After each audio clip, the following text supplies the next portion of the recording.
उनकी मौज है, पर उन्होंने आदेश दिया कि हवन जो है रोज करो। मैं कह जी हवन सामग्री असी तो लास्ट दिन ले जाएंगे, आप ही आ जानी, ठाकरा ने आप ही कराना, चल जाए। और सच में जो मैंने नहीं भी सोचा था वो भी दिख रहा है मेरे को। आपने सोचा था? क्योंकि हम सोचते हैं ना माया के बगैर कुछ भी नहीं होगा, और धीरे धीरे आप सबका सहयोग मिल रहा है और सब हो रहा है। पंडित जी से मैंने पूछा, नवीन जी से, मैं क्या नवीन जी हवन व्यवस्था रोज की हो जाएगी? जब हमने शुरू करना था तब तो कहते पंडित देखते हैं होगी कि नहीं हो। अब बिल्कुल वो भी कह रहे हैं कि हो जाएगी। मैं क्या अब कैसे हो जाएगी? हो जाएगी। मैं क्या करे करावे आपो, हम थोड़ी ये करने वाले, कोई करवा रहा। हम तो सिर्फ बस कठपुतलियां हैं, भगवान ने जो आदेश दे दिया वो कर रहे हैं। मुझे बड़ा अच्छा लग रहा है, खुशी हो रही है। आप सबने ड्यूटियां बांटी, हाँ ये कर देना वो कर देना, ये ऐसे ऐसे सब मिलके हो रहे। बस मैं तो कहता हूँ ऐसे ही रहो मिलके, दुख सुख में ऐसे ही आते रहो। ये नहीं सुख में आए दुख में मिले ही नहीं, बराबर ऐसे चलते रहो। मैं तो कहता हूँ दुख आए ना, पर दुख भी बड़ा जरूरी है। दुख भोगा होगा तो सुख का तभी तो आनंद आएगा। सुख दुख ये दोनों भाई हैं, सुख है तो दुख भी है, दुख है तो ऐसे मत सोचो कि हम दुखी ही हैं, नहीं, सुखी भी होंगे। और बस थोड़ा धैर्य रखो, अपने प्रभु पर विश्वास रखो। ये एक एक अक्षर जो आप सुन रहे हैं, इसी से आपका कल्याण निश्चित है। राम रक्षा स्तोत्र भी कह रहा है, सन्नदाह कवचे खंगी चाप बाण धरो युवा रक्षण मनोरथानश्च रामः पातु सलक्ष्मणः। सन्नदः कवची खंगी, कि सदा अपने अस्त्र शस्त्र साथ रखने वाले, मैया सीता लक्ष्मण जी साथ रखने वाले। अब उनको श्री राम कहो चाहे श्री कृष्ण कहो, क्योंकि राम कृष्ण दो एक है। बस एक के नयन जो है गंभीर हैं और एक के चपल टेढ़े। ये टेढ़े राम है, इनके काम ही टेढ़े होते हैं सारे। ये जो बैठे हैं राम जी के नेत्र गंभीर, ये करना कुछ होता है और करके कुछ आते हैं। मक्खन तो खाते हैं पर मटकी भी पंगे ही पाते किथे भी जाते। ਹੁਣ ਇਹਨਾਂ ਦੀ कथा इन्होंने भी कोई पंगे तो पाने ही हुए। ਹੁਣ ठंड तक बंदी है। और आप सबको मैं एक और मुबारकबाद देता हूँ कि छत दिलवाई है आपने। सच में ये बड़ा कार्य किया है आपने। मैं तो सोचो बिना छत के अगर करनी होती तो कैसे करते, रात को यहाँ सोता कौन, कैसे, हर चीज।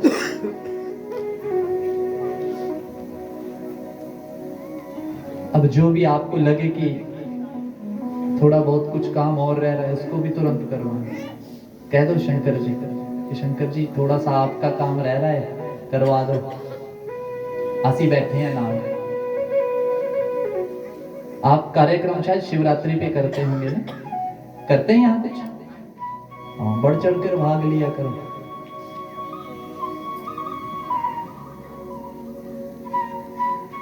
₹10 आप ना आज जाकर संभाल के रख देना। 10 दिन बाद उन ₹10 को देखना बढ़ेंगे कि कम होंगे, वैसे ही रहेंगे ना। अब आप बोलेंगे कि मैं इसको खर्चूंगी नहीं।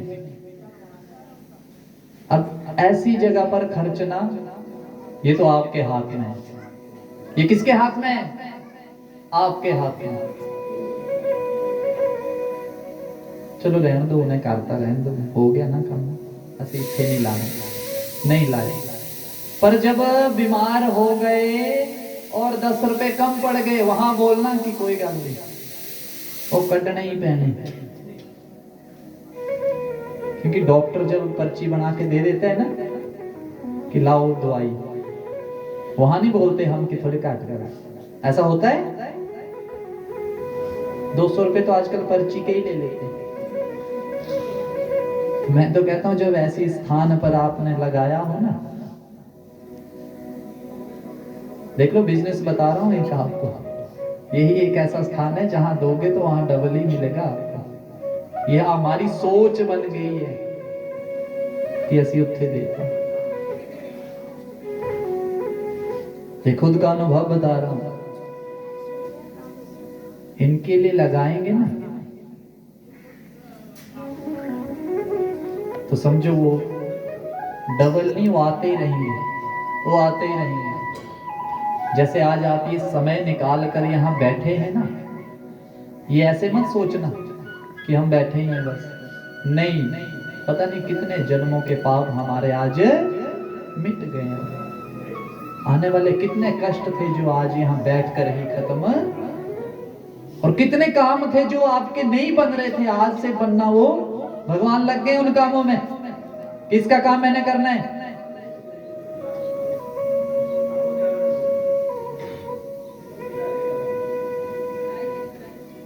भगवान के जितने भी अक्षर हैं ना, स्वयं ठाकुर जी उन अक्षरों में विराजमान हैं। बोले श्रीमद् भागवत महापुराण की। और भगवान को जब हम नमन करते हैं, उनको पाना होता है, तो 3 बातें हमें विशेष तरीके से याद रखनी होती है। कितनी बातें? कितनी? अब वो 3 बातें ध्यान से सुनना। जब भी आप कथा में आए, ये 3 बातें जरूर ध्यान में रखें। सबसे पहले इष्ट साधनम। कौन सी बात? इष्ट साधनम। पंडित जी कौन सी? इष्ट साधनम। कौन कर लो? कौन ही है? अब बोलो। इष्ट साधन। हाँ, नींद आ जाना है, हिलाना जरूरी है। मैनू भी आ जाएगी प्रसंग कई बार जी, हाँ, समझ ही नहीं की बोल रहे। 3 बातें ध्यान में। इष्ट साधनम। कौन सा?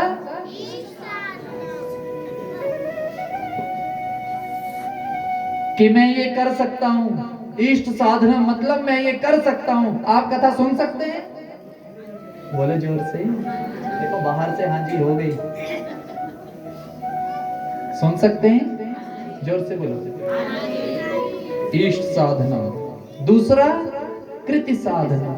कौन सा? कृति साधना अर्थात साधन। जिनके गोडों में दर्द है उनके लिए कुर्सी है कि नहीं है?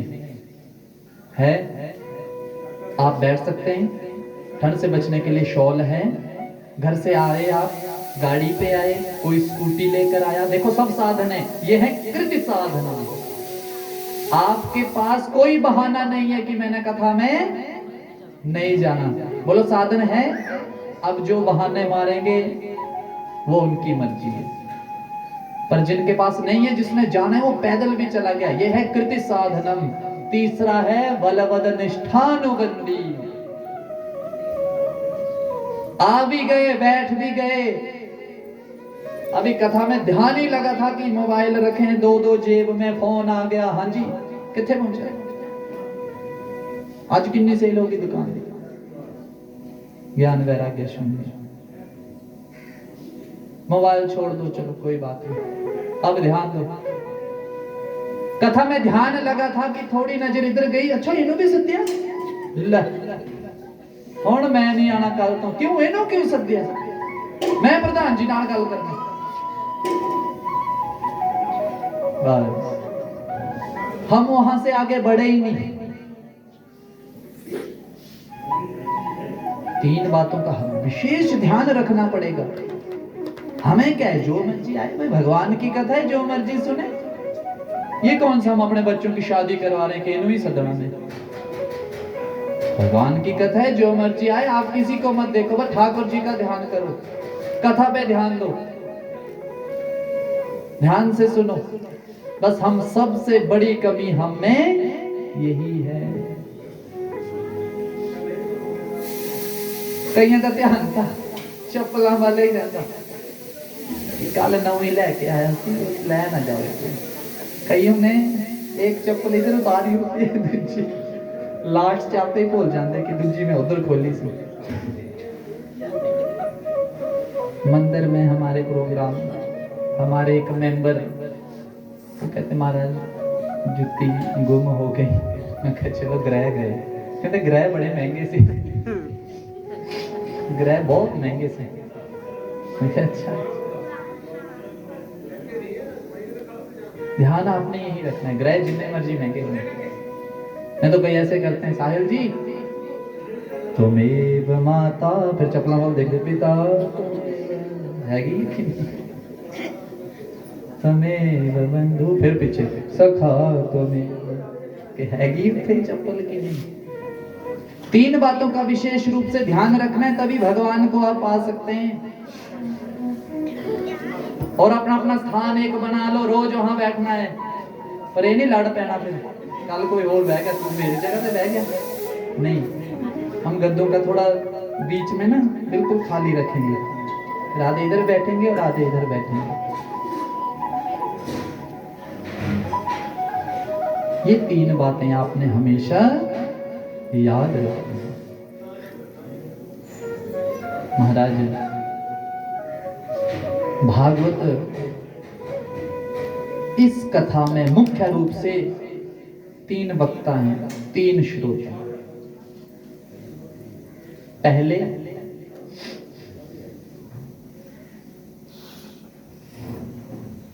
सूत जी शौनक आदि ऋषियों को कथा सुना रहे हैं। कौन सुना रहे हैं?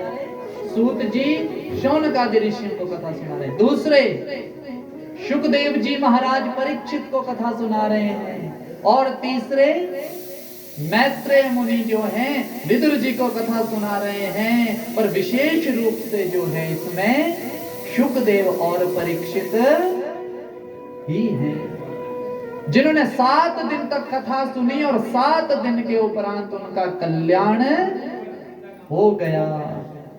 कितने दिन? बोलो 8वां दिन है किसी के पास? 8वां दिन है, 7 ही दिन है। कितने दिन है? सोम, मंगल, वीर, शुक्र, शनि, ऐत, फिर से सोमवार। बोलो 7 दिन के बाद 8वां दिन है? नहीं है ना। परीक्षित के पास भी 7 दिन थे, हमारे पास भी 7 दिन है। इन 7 दिनों में प्रभु का नाम ले लो, पता नहीं किस दिन बुलावा आ जाए। विदेश जाना होता है तो अटैचियां 2 महीने पहले पैक रखते हैं, उनका बुलावा कब आ जाए। कितनी अटैची भरी है, आज से भरना शुरू करो, राम राम बोलना शुरू कर दो। बोल दो राम राम। महाराज इन 3 बातों का विशेष रूप से ध्यान रखें। अब सूत जी महाराज जो हैं कथा शौनक आदि ऋषियों को बड़े भाव से सुनाते। सर्वप्रथम शौनक आदि 88,000 जो ऋषि हैं उन्होंने सूत जी का बड़े भाव से पूजन किया। क्यों? क्योंकि जब किसी को व्यासपीठ पर बिठाया जाता है ना, उनका पूजन किया जाए। आपने किया ना पूजन? किया कि नहीं किया? मैं पहले भी तो इस गांव में आया हूं कि नहीं आया? आप पहले भी तो मिले मुझसे, मिले कि नहीं मिले? एक बार हमने कथा भी की थी, हम सत्यनारायण की थी कि नहीं की थी? ये उसी कथा का प्रभाव है जो आप माताएं सारे उस दिन यहाँ आए।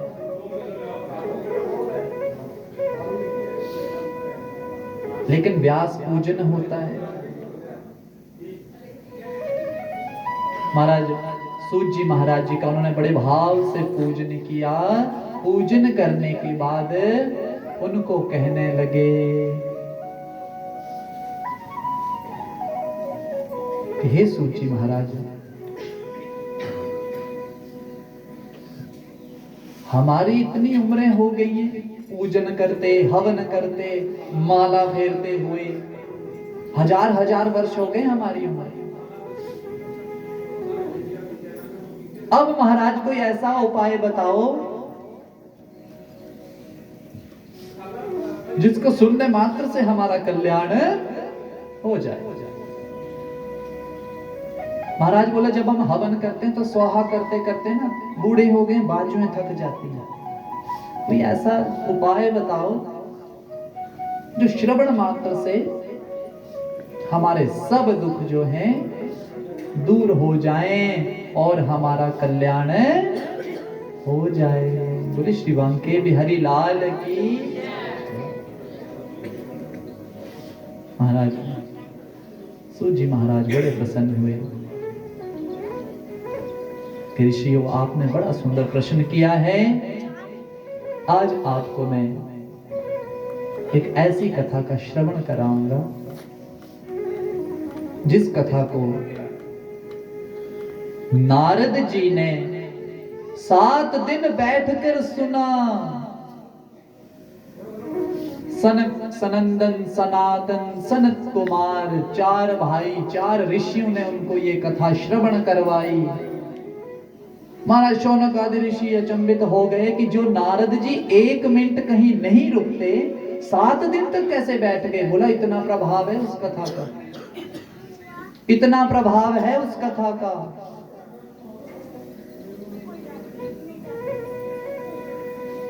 और ये ऐसी कथा है। बोला महाराज कैसी? देवानाम अपि दुर्लभाः,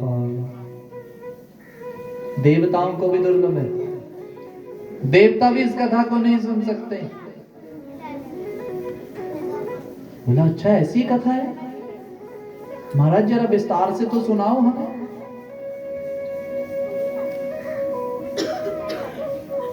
ये नारद जी को कैसे मिल गए 4 ऋषि, और ये 7 दिन की परंपरा शुरू कैसे हुई, ये सब सुनाओ हमें, विस्तार से सुनाओ।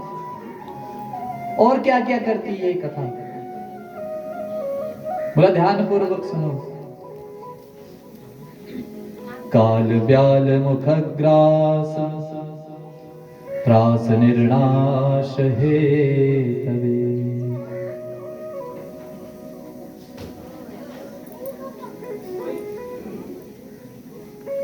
कि यहां तक कि मृत्यु तक का जो भय है उस भय को भी यह कथा दूर कर देती है। महाराज परीक्षित के पास भी यही समस्या थी कि 7 दिन के बाद उनकी जो है मृत्यु निश्चित थी। उन्होंने भी इस भय को छोड़ दिया, मृत्यु भय को, इस कथा सुनने के बाद। ऐसी ये पावन कथा है। बोला महाराज हमें सुनाए। महाराज ध्यान पूर्वक सुने। जो इस कथा को ध्यान पूर्वक सुनता है उसके जन्म जन्मांतरों के पाप नष्ट हो जाते हैं। बोले श्री कृष्ण कन्हैया लाल की, सदगुरुदेव महाराज की। तो ये इससे पहले थोड़ा सा अपने मन वाणी को पवित्र करें, फिर इस कथा में प्रवेश करें। बोले श्री बांके बिहारी लाल की।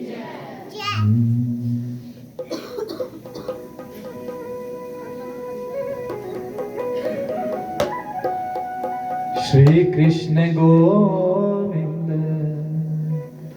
हरे मुरारे, हे नाथ नारायण वासुदेव।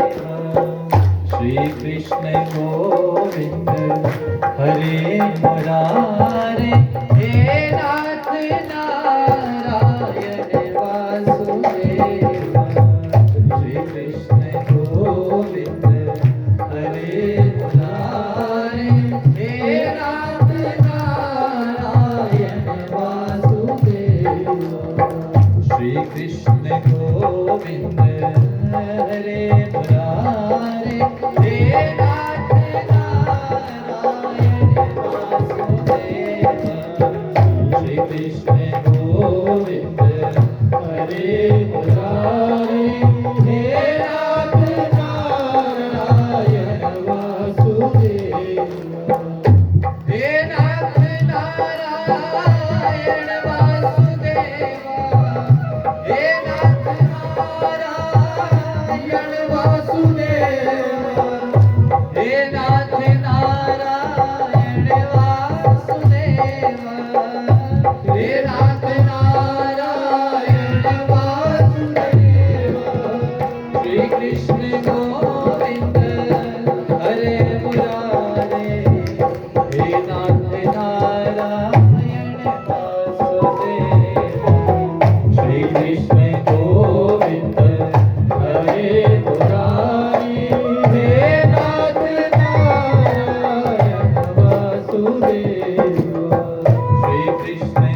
एक बार नारद मुनि जी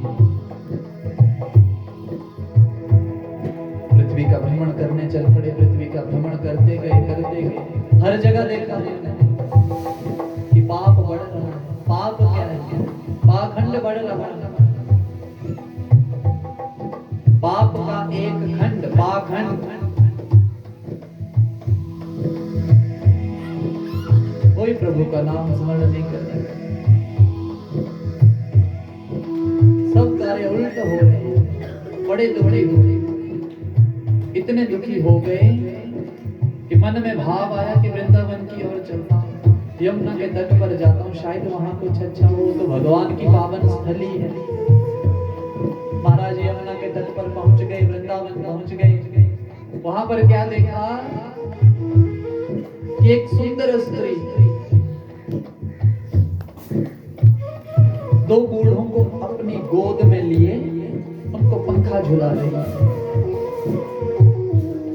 और साथ में बहुत सारी स्त्री वो भी उनकी सेवा में लगी हुई है। महाराज जब नारद जी ने ये सब देखा, बड़े दुखी हो गए। और हम मनुष्य ऐसे हैं, जब किसी का दुख देख लें तो पूछने जाते हैं कि नहीं जाते कि क्या हो गया, ये सोचकर कि शायद मेरे में कुछ हो समर्थ तो मैं इसकी मदद कर सकता। नारद जी बड़ा मन में सोचने लगे और उनके पास जाने लगे। अब जैसे जैसे पास जा रहे थे, मन में विचार आया कि यहाँ तो सब स्त्रियां बैठी हैं, ऐसे अच्छा भी नहीं लगता कि खुद चला जाऊं स्त्रियों के बीच। किसी को जरूरत होगी तो वो पूछ लेगा। तो अभी जा ही रहे थे कि वहां से बिल्कुल थोड़े से मुड़ के चल पड़े। उतने में ही उस स्त्री ने आवाज लगा दी, भो भो साधो, अरे साधो तिष्ठ, रुको। इस स्थान पर आप जैसे संत के दर्शन हो गए, मेरे मन में ये उत्पन्न हो रहा है कि आज महाराज आपके दर्शन हो गए तो शायद मेरी कुछ समस्या का समाधान हो जाए। नारद जी ने पूछा कि देवी आप हो और इतनी दुखी क्यों? अब स्त्री बताने लगी कि महाराज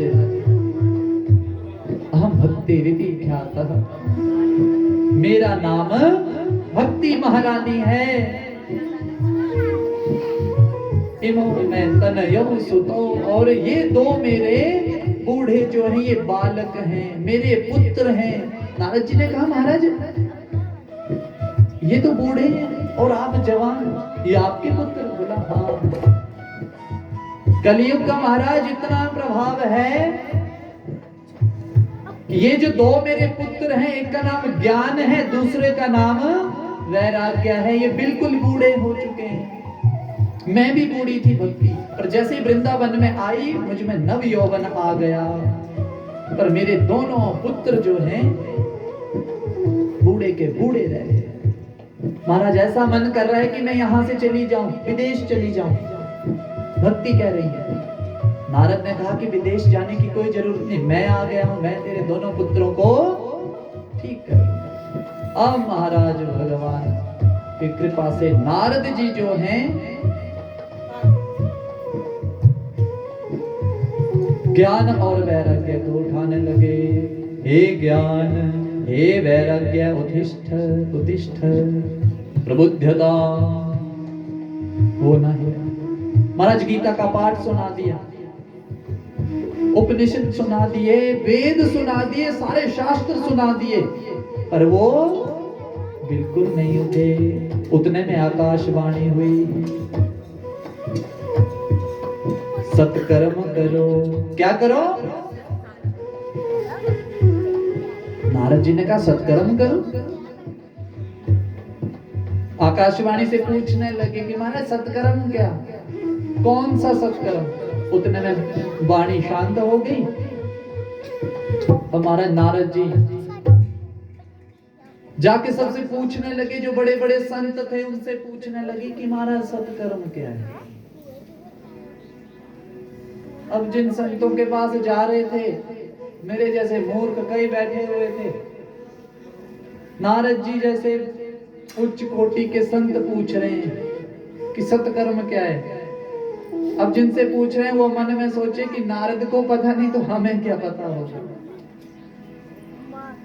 अब कई संतों के पास जाए, नारद जी महाराज सत्कर्म क्या, और कई संत ऐसे बैठ जाए कि मैं तो समाधि में बैठा हूं। अब पता ही नहीं किसी को सत्कर्म क्या है। तो नारद जी सत्कर्म का पता करते करते बद्री विशाल की ओर प्रस्थान कर गए, मन में ये सोचकर कि वहां जाता हूं, जंगलों में तपस्या करके ये जरूर पता लगा के आऊंगा और इनको ठीक करूंगा। अभी महाराज वहां पहुंचे थे कि वहां पर चारों भाइयों के दर्शन हो गए। सनक सनंदन सनातन और सनत कुमार के दर्शन हो गए। बोले सदगुरुदेव महाराज की जय। बिनु हरि भजन मिलाई नहीं संता। जब आप भजन करेंगे तभी संत मिलेंगे, ऐसे संत नहीं मिलेंगे। और संत जब मिल गए आपको तो आप ये समझना कि आज भगवान की हम पर कृपा, ये आज कथा श्रवण कर रहे हैं ना, ये कृपा उनकी हो गई। समझ लो, जहां संत के दर्शन हो गए आप धन्य समझो। पर आज हमारी वृत्ति कुछ और है।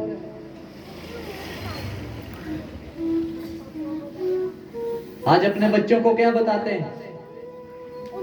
अगर कोई सामने से संत जा रहा होता है, आपका बच्चा रो रहा होता है, आप अपने बच्चे को यही सिखाते हैं कि चुप हो जा, नहीं तो वो जो जा रहे हैं ना झोली वाला उठा के ले जाएगा। बोलते हैं कि नहीं ऐसे? वो आगे आगे देख उधर, चुप चुप हो जा। उस बच्चे के मन में यही धारणा होती है कि ये संत नहीं है तो उठाने वाले हैं। आज हम धोती कुर्ता डाल के यदि किसी गांव में चले जाएं तो सारे ऐसे देखते हैं, तो पता नहीं आप कौन हो। अरे आपको नहीं पता, धोती वाला है तो पंडित जी होंगे कोई, आप प्रणाम करो, राम राम करो। आपको तो मौका मिल गया राम राम बोलने का, मिला कि नहीं मिला? आज हम एक दूसरे से मिलते हैं फिर भी राम राम नहीं बोलते। आदत तो डालो, आप राम राम बोलेंगे, आपके बच्चे भी राम राम बोलेंगे।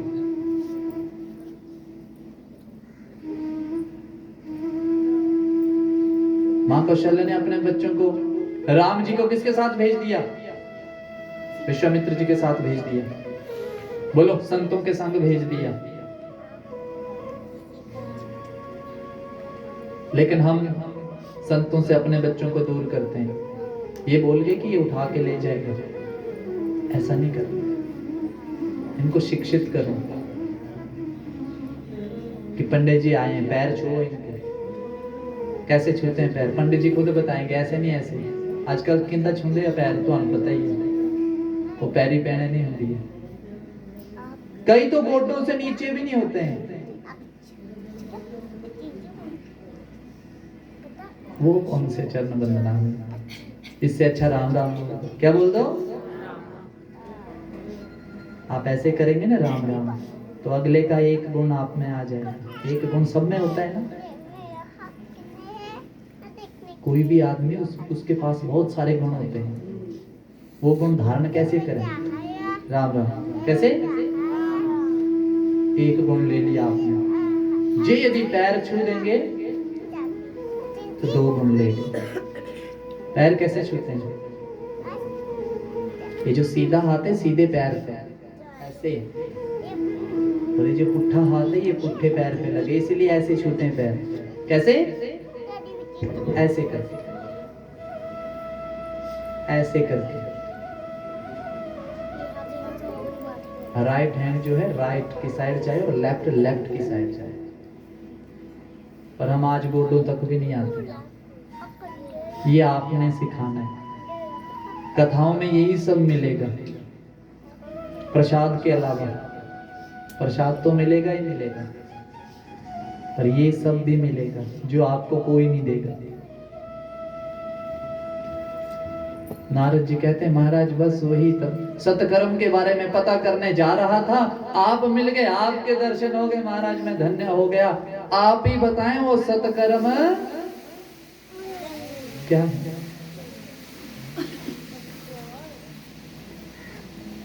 महाराज चारों भाइयों ने हंसकर कहा कि नारद जी आप चिंता छोड़ दो, इस समस्या का समाधान जो है पहले से ही हमारे पास आ चुका है। नारद जी बड़े खुश हुए। बोले सद्गुरुदेव महाराज की जय। बोला आप दुखी मत हो, क्योंकि संत दुखी कभी ना हो, क्योंकि उनके पास ऐसा धन है जिस धन की वजह से वो कभी दुखी हो ही नहीं सकते हैं। और वो धन कौन सा है? हम सब भी तो उसको बोलते ही हैं, हमारो धन राधा श्री राधा श्री राधा।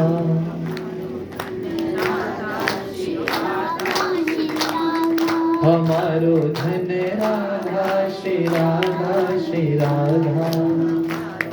थोड़ा जोर से ताली।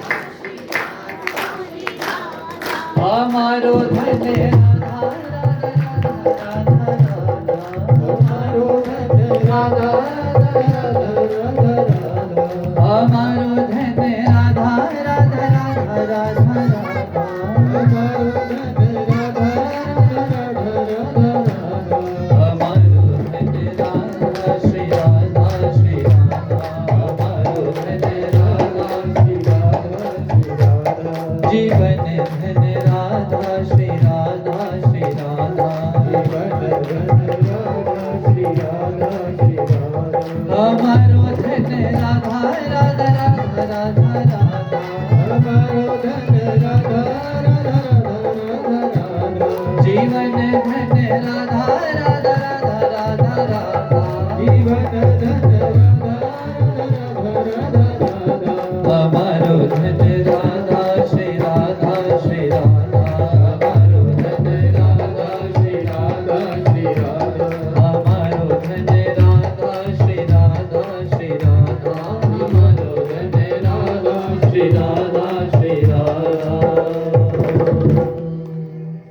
बोले राधा रानी सरकार की जय। महाराज आप चिंता न करें, सुखदेव जैसे परमहंस के मुख से, उनकी वाणी से निकली हुई श्रीमद् भागवत पहले से ही विराजमान है। इस सत्कर्म का समाधान हमारे पास है। बोला महाराज क्या? बोला श्रीमद् भागवत पुराण। नारद जी ने कहा महाराज क्या बात कर रहे हैं, वो तो सारे ही है, वो भी तो ग्रंथों वेदों से ही उत्पन्न हुआ है। जब मैंने वेद उनको सुना दिए, क्या सुना दिए? उपनिषद सुना दिए, तो ये भागवत क्या करेगा? वो नहीं उठने वाले। चारों भैया हंसने लगे। उसमें से सनत कुमार जी कहने लगे महाराज ध्यान से सुनो। आम खाया? बोला कभी आपने आम? आपने खाया? खाया आम? कैसा होता है? कैसा? हाँ, आम मीठा होता है, सबको पता है। लेकिन आप उस आम को खाने के बाद ये सोचें कि आम इतना मीठा है तो पेड़ कितना मीठा होगा। ऐसा सोचेंगे आप? क्यों ना जाके पेड़ को ही खा लें? उसकी एक टहनी तोड़ के खाना कभी कड़वी होगी कि मीठी? कड़वी होगी ना। तो फल कैसे मीठा होगा? फल कैसे? बोले नारद जी आप बिल्कुल सही कह रहे हैं कि वेदों में से ही निकला है। जैसे एक पेड़ ने उस आम को उत्पन्न कर दिया और वो मीठा था, लेकिन पेड़ को खाएंगे, पेड़ मीठा थोड़ी होगा। उसी प्रकार ये जो वेद पुराण है उसमें से ये उत्पन्न है। वो पेड़ है तो ये फल है, वो पेड़ है तो ये फल है। और ये मीठा फल, इस फल में भगवान के चरित्रों का, लीलाओं का वर्णन किया गया है, भक्तों की कथाओं का वर्णन किया गया है। जब आप इन कथाओं का वर्णन करेंगे तो ज्ञान और वैराग्य आपके जागृत हो जाएंगे। तो नारद जी थोड़ा मानने लगे कि हाँ अच्छा, ऐसा बिल्कुल सही बोल रहे हैं। और महाराज ये ऐसा फल है, किसके मुख से निकला है? शुक, शुक होता है तोता। क्या होता है?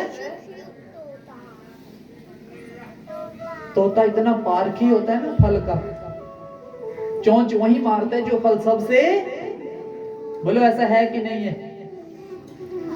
तोते ने तोड़ के कोई अमरूद फेंक दिया तो समझना सबसे मीठा अमरूद होगा, ऐसा ही है। कच्चे को चोंच नहीं मारता होगा। तो ये वही फल है जो शुक ने अपने मुंह से बोला होगा। तो बोला जब ये फल एकदम नीचे गिरा होगा तो टूट गया होगा। बोला ऐसा वैसा फल नहीं,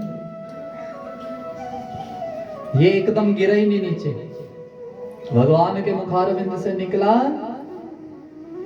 ब्रह्मा जी की टहनी पर अटक गया। ब्रह्मा जी के मुखारविंद से निकला, नारद जी की टहनी पे रुक गया। वहां से निकला, व्यास जी की टहनी पे निकल गया। व्यास जी के मुख से निकला और उनके पुत्र शुकदेव जी की टहनी पर जाकर,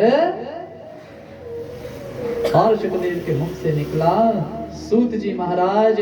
और सूत जी जो हैं 88,000 ऋषियों को वो कथा सुना रहे हैं, और आज उनकी प्रेरणा से हम जैसे भी इस कथा को आप तक पहुंचा रहे हैं। बोलो जब स्टेप बाय स्टेप ये चीज आई तो टूट गई होगी, बोलो टूट गई होगी? बिल्कुल तंदुरुस्त है। इसलिए नारद जी आप चिंता मत करो, शुरुआत करो कि ये कथा कहां की जाए। बद्री विशाल में बैठे थे,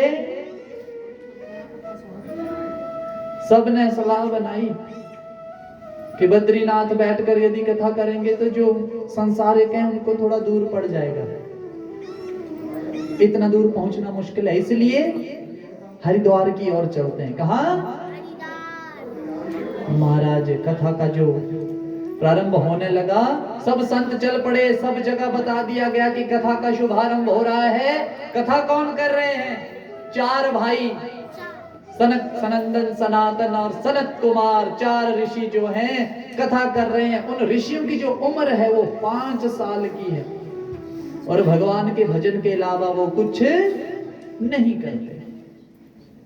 महाराज प्रमुख वक्ता, कथा वाचक 4 भाई हो गए, कथा करवाने वाले नारद जी हो गए।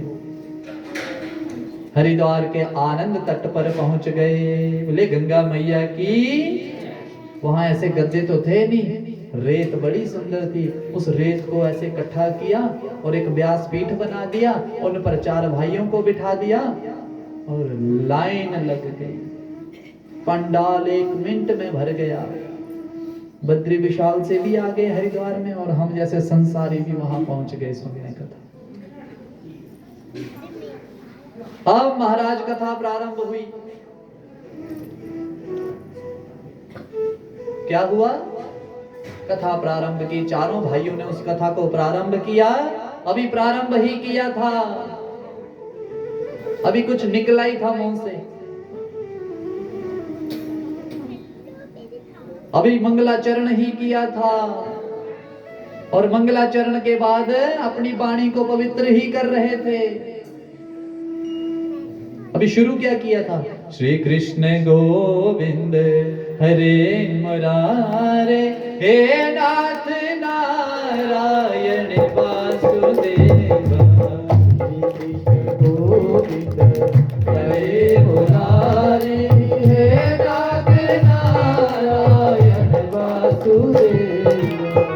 हे नाथ नारायण वासुदेव, हे नाथ नारायण वासुदेव, हे नाथ नारायण वासुदेव, हे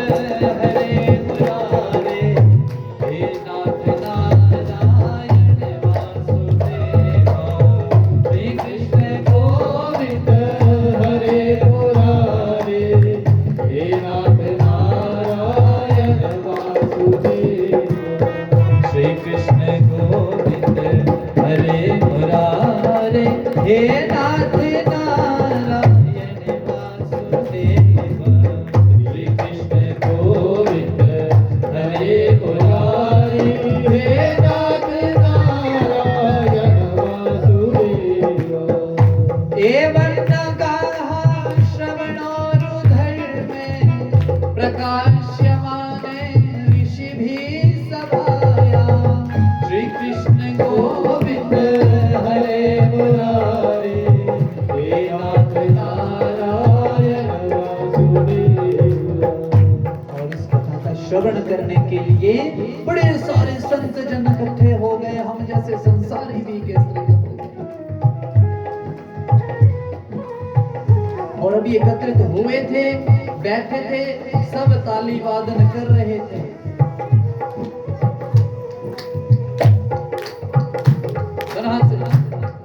श्री राधे। और इतने में क्या हुआ, श्री कृष्ण गोविंद हरे मुरारी हे नाथ नारायण वासुदेव श्री कृष्ण गोविंद हरे मुरारी हे नाथ नारायण वासुदेव। भक्ति सुतौ तौ तरुणौ गृहीत्वा प्रेमैक रूपा सहसा विलासी श्री कृष्ण गोविंद हरे मुरारी नाथेति नामानि मुहुर्वदन्ति श्री कृष्ण गोविंद हरे मुरारी हे नाथ नारायण वासुदेव। भक्ति सुतौ तौ, जैसे आप तालियां बजा रहे थे, अभी ऋषिगण शुरू ही हुए थे कि उतने में भक्ति महारानी नाचती हुई वहां आ गई। किसके साथ? अपने दोनों पुत्रों के साथ जो बूढ़े हो गए थे, बिल्कुल जवान पुत्र आ गए और वहां ताता भैया करके नाचने लगी। नारद जी ने देखा कि ये कौन आ गया। जब देखा कि भक्ति और ये दो जवान बालक ज्ञान और वैराग्य, जिनको मैं इतना दूर बूढ़ावस्था में छोड़कर आया था, अभी तो महाराज कथा शुरू भी नहीं हुई है, इतने जवान हो गए और ताता भैया नाचने लगे। श्री कृष्ण गोविंद हरे मुरारी हे नाथ नारायण वासुदेव श्री कृष्ण गोविंद हरे मुरारी हे नाथ नारायण वासुदेव। महाराज भक्ति भी जागृत हो गई, ज्ञान वैराग्य भी जागृत हो गए, पर हम संसारियों के ज्ञान वैराग्य वहीं के वहीं रह गए। जब हम वृंदावन जाते हैं ना, जैसे ही गाड़ी से उतरे, बस से उतरे या ट्रेन से उतरे, तो इतने सारे लोग बैठे होते हैं, कोई तिलक लगा कर बैठा है, कोई माला लेकर, तो हमारा मन भी वही करता है। करते हैं कि नहीं करते हैं? हम भी बड़े भक्त बन जाते हैं, ऐसा जैसे हमारी तरह कोई भक्त है ही नहीं। पर ज्ञान और वैराग्य वहीं के वहीं रह जाते हैं। थोड़ी देर में फोन आ जाता है, हाँ जी दुकान की सेल कितनी हो गई। ज्ञान और वैराग्य शून्य रहते हैं, भक्ति तो जागृत हो जाती है। पर जिस कथा में आप बैठे वहां ज्ञान और वैराग्य भी जवान हो जाते हैं और नाचने लगते हैं। श्री कृष्ण गोविंद हरे मुरारी हे नाथ श्री कृष्ण गोविंद हरे मुरारी हे नाथ नारायण वासुदेव। भक्ति महारानी कहने लगी चारों भाइयों से कि ऋषि मुनियों मुझे स्थान दो। भक्ति महारानी कहने लगी मुझे कुछ स्थान दो, मैं कहाँ बैठूं। ऋषियों ने कहा कि यहाँ जितने संतगण बैठे हैं, जितने सुनने वाले बैठे हैं, उनके हृदय में जाकर बैठ जाओ। तो भक्ति महारानी सबके हृदय में आकर अब मैं देखूं किस किस के हृदय में बैठी है। दोनों हाथ उठा के श्री कृष्ण गोविंद हरे मुरारी हे राधे नारायण वासुदेवा। श्री कृष्ण गोविंद हरे मुरारी हे राधे नारायण वासुदेवा। और राधे राधे भी बोल रहे हैं साथ में। जितने भी ऋषिगण बैठे सब खड़े हो गए हैं और नाच नाच कर उनको अपनी सुध बुध का कोई पता नहीं क्या हो रहा है, कहाँ हम बैठे हैं, क्या हमने डाला है, हमारे कपड़े तो नहीं गंदे होंगे। हमारे महाराज ने कुछ नहीं सोचा, बस भक्ति इतनी जागृत हो गई, उस रेत को उठाकर उसका तिलक लगा लेते और नाचने लगते। श्री कृष्ण गोविंद हरे मुरारी हे राधे नारायण वासुदेवा। श्री कृष्ण गोविंद हरे मुरारी हे राधे नारायण वासुदेवा। और महाराज नारद जी पूछ रहे हैं कि महाराज बड़ा खुश हूं आज मैं। अच्छा ये है वो सत्कर्म। महाराज बड़े खुश हैं। बोला महाराज एक बात और पूछनी थी। बोला पूछो। बोला हम जैसे भक्त तो ठीक है, पर ऐसा बताओ कुछ कि महाराज जिसने कभी भगवान का नाम ही नहीं लिया, ऐसा महापापी, ऐसा महामूर्ख। मूर्ख को कहते हैं खल। क्या कहते हैं? ऐसा खल। खल कैसा? खल। मूर्ख। ख और ल। बोलो ख और ल। जिसको खाने का पता हो, जिसको लड़ने का पता हो, वो मूर्ख है। खल तभी कहते हैं खल है, बिल्कुल मूर्ख। ख और ल, ये पता और ये पता। महाराज ऐसा कोई है? नारद जी पूछ रहे हैं जिन्होंने कभी भगवान का नाम ही नहीं लिया। बोला बिल्कुल है, जिन्होंने कभी भगवान का नाम नहीं लिया। और ऋषियों ये सुन लो, नारद जी एक बात और सुन लो। ये कथा ऐसी है कि जो मर गया होता है प्राणी, उसका भी उद्धार कर देती है। सब अचंभित हो गए कि मरने के बाद भी ये कल्याण कर देती है। बोला बिल्कुल। बोला महाराज अगर कोई कथा है तो वो सुनाइए, प्रमाणित कथा है कोई? ऋषियों ने कहा बिल्कुल है। एक ऐसी कथा है जिसको सुनो, बड़े ध्यान से सुनो आप। मरने के बाद भी उसका कल्याण हो गया, उसकी मुक्ति हो गई। इसीलिए इस भागवत को ज्यादा मैंने हिमाचल में देखा है कि